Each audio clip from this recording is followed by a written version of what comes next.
Hello, everybody. So today, this is your nutrition in 90 seconds, and I'm going to give you a quick tip. If you have kids that love to eat fries, or even yourself, but you're trying to take those small steps to a healthier lifestyle. So one thing I do, I make homemade fries or potatoes with the skin still on. And what I do, you get a potato and you clean it off good. I cut it up either in wedges or little squares, easy to pick up. I use olive oil, some kind of cooking spray. Mix that up and put a little season. I normally just do lemon pepper. Put it in the oven, bake it, take it out. The kids love it.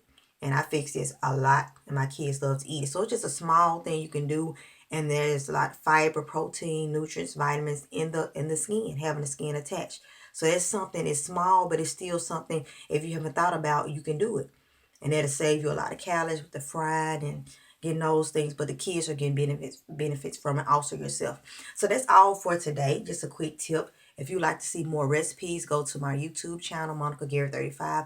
Also, my blog at www.stepsforchange.net, where I have this recipe is on there and also other recipes. But that's all for today, and I will see y'all.